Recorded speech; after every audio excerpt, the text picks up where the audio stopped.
Olá pessoal, tudo bem com vocês? Estamos aqui para mais um vídeo do nosso canal Resenha Teológica e hoje nós vamos inaugurar aí um quadro novo no canal, um quadro chamado Reflexões, aonde em vídeos curtinhos nós vamos fazer uma reflexão sobre um texto da Bíblia Sagrada. O canal continua a mesma coisa, as resenhas dos livros vão continuar, só que a gente vai ter como acréscimo aí, como algo a mais, essas reflexões. Vai ser algo como se fosse uma pílula mesmo, bem curtinho, algo bem direto.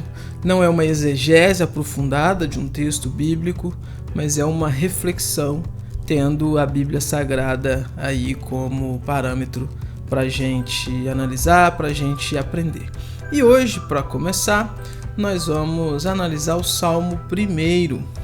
A gente sabe aí da importância dos salmos na história do cristianismo e na história aí do povo de Deus no geral, tanto o povo de Israel, né, quanto depois a instituição ali da igreja. Vários comentários que são feitos aí a respeito dos salmos, grandes homens de Deus comentaram os salmos, Spurgeon, Calvino fez comentários aí dos 4 volumes, inclusive, comentando os salmos. Bem, a gente sabe que os Salmos, o livro dos Salmos, ele está inserido aí dentro dessa parte do Antigo Testamento que a gente conhece como livros poéticos. Os Salmos são sim poesia. Uma poesia diferente da nossa poesia aqui no Brasil, por exemplo, que a característica da nossa poesia aqui no Brasil é a similaridade fonética, os sons que são semelhantes. Na poesia hebraica, na poesia semita, vamos dizer assim, não existe tanta essa preocupação com uma similaridade fonética, mas a preocupação está mais em afirmar e reafirmar. E hoje então, para iniciar, nós vamos dar uma analisada no Salmo 1, que é um salmo que ele é feito nessa estrutura de paralelismos. Eu vou colocar aqui na tela para vocês a estrutura do Salmo 1. O Salmo 1 ele diz o seguinte: Bem-aventurado o homem que não anda no conselho dos ímpios, não se detém no caminho dos pecadores, nem se assenta na roda dos escarnecedores. Antes o seu prazer está na lei do Senhor, e na sua lei medita, de dia e de noite. Ele é como árvore plantada junto à corrente de águas, que no devido tempo dá o seu fruto, e cuja folhagem não murcha. Tudo quanto ele faz será bem sucedido. Os ímpios não são assim. São, porém, como a palha que o vento dispersa. Por isso, os perversos não prevalecerão no juízo, nem os pecadores na congregação dos justos. Pois o Senhor conhece o caminho dos justos, mas o caminho dos ímpios perecerá. É importante observar que o salmista começa então este salmo com essa expressão, bem-aventurado. O bem-aventurado, se a gente for traduzir ele de forma direta, a tradução mais próxima seria feliz. Mas é importante mencionar que não é uma simples felicidade, não é uma felicidade qualquer. Se você for analisar na Escritura, toda vez que a Escritura usa o termo bem-aventurado, ela está se referindo a pessoas salvas, a pessoas que realmente são servos fiéis de Deus. Por exemplo, essa linguagem é muito comum nos Salmos e Jesus usa muito também essa linguagem ali no Sermão da Montanha.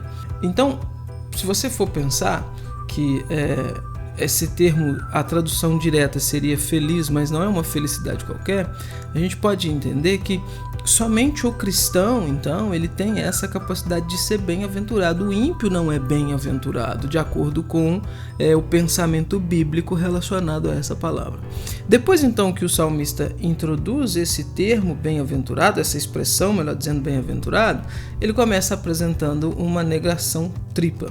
Ele vai dizer que o bem-aventurado, ele não anda no conselho dos ímpios, ele não se detém no caminho dos pecadores, ele não se assenta na roda dos escarnecedores.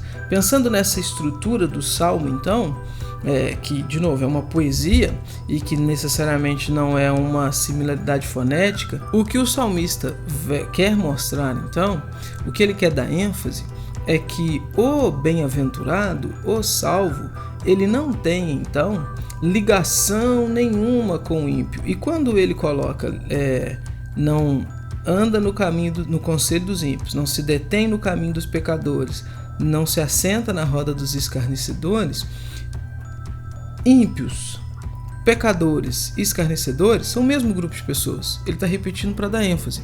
Não andar, não se deter, não se assentar, também se refere à mesma postura, que é o quê?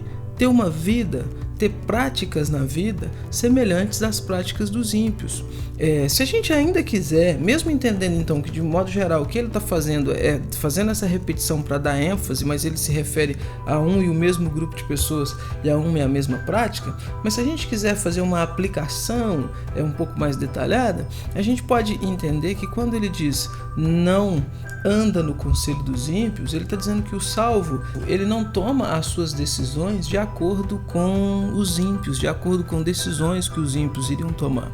Quando ele diz não se deter no caminho dos pecadores, a gente pode imaginar que o que ele está dizendo é que o salvo, ele não tem práticas de vida, práticas comuns a práticas que os pecadores têm, que os ímpios têm, que os não salvos, que os perdidos têm. Quando ele diz não se assenta na roda dos escarnecedores, a ideia que ele está passando então é que o salvo, ele não é alguém que se une, que faz pactos com alguém que escarnece de Deus.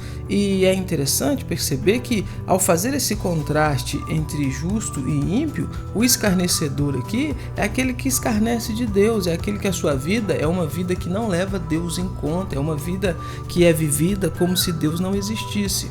Então, o salmista está mostrando para nós que o salvo, ele não tem ligação com o ímpio nesse sentido. E é óbvio que o salmista não está dizendo que não há nenhuma associação, que a associação com os ímpios, com os pecadores é zero, até porque a gente vive em sociedade e nós vivemos com pessoas ímpias no nosso trabalho, na nossa casa e inclusive dentro de nossas igrejas, porque se engana quem pensa que todo mundo que frequenta a igreja é um salvo, é verdadeiramente alguém convertido, alguém que ama a Deus. O que ele quer mostrar é que o salvo, o cristão, trazendo para os nossos dias, ele é alguém que o que rege a sua vida é algo totalmente diferente daquilo que rege a vida do ímpio. E se aquilo que rege a vida do cristão não é aquilo que rege a vida do ímpio, o que então rege a vida do cristão? O que então rege a vida do cristão? É isso que ele vai mostrar no versículo 2. Olha o que diz o versículo 2. Antes, o seu prazer está na lei do Senhor, e na sua lei medita de dia e de noite. Algumas traduções traduzem esse antes como pelo contrário, né? Ele apresenta uma situação no versículo 1 e agora ele mostra que no versículo 2 que enquanto o salvo ele não faz nada disso que está sendo apresentado no versículo 1, ele diz pelo contrário.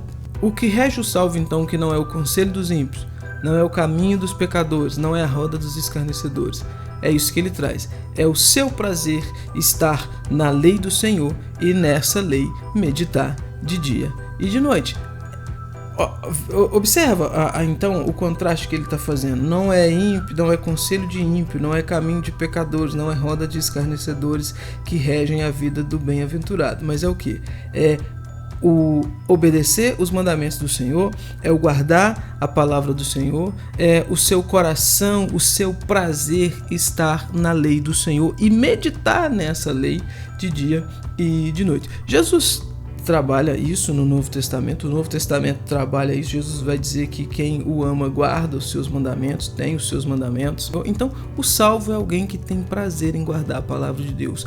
Se ele não é guiado então pelo conselho dos ímpios, se ele não é guiado, se ele não se ajunta ali na roda dos escarnecedores, se ele não se detém ali no caminho dos pecadores, o que rege a sua vida é a palavra de Deus, é observar a palavra de Deus, é seguir estritamente aquilo que está ali na palavra de Deus. E observa que o salmista não está dizendo que tem que fazer isso para ser isso, ele está mostrando práticas comuns, ele está mostrando então que não é que quem faz isso, quem guarda os mandamentos do Senhor, quem tem o seu prazer é salvo, é bem-aventurado. Ele está dizendo que o bem-aventurado age dessa forma.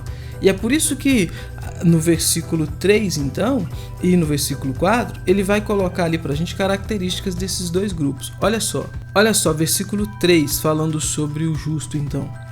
Ele é como a árvore plantada junto à corrente de águas, que no devido tempo dá o seu fruto, cuja folhagem não murcha, e tudo quanto ele faz será bem sucedido. Então, esse bem-aventurado que não age segundo o ímpio, mas que tem o seu prazer na lei do Senhor, medita na lei do Senhor de dia e de noite, ele automaticamente é como uma árvore plantada junto a um ribeiro de águas. Ele está sempre sendo alimentado, e sempre sendo alimentado, ele sempre sendo nutrido, ele vai dar bons frutos, as suas folhas não vão ser folhas murchas. E no versículo 4, ele vai falar sobre os ímpios. Então ele diz: os ímpios não são assim, são porém como a palha que o vento dispersa. Olha que diferença. Enquanto o justo ele é como uma árvore plantada junto a um ribeiro de águas, que as suas raízes são firmes, são bem nutridas, o ímpio ele é como a palha, que solta ao vento, vai para onde o vento levar, vai para onde o vento der, não tem firmeza, não tem fruto, obviamente, né?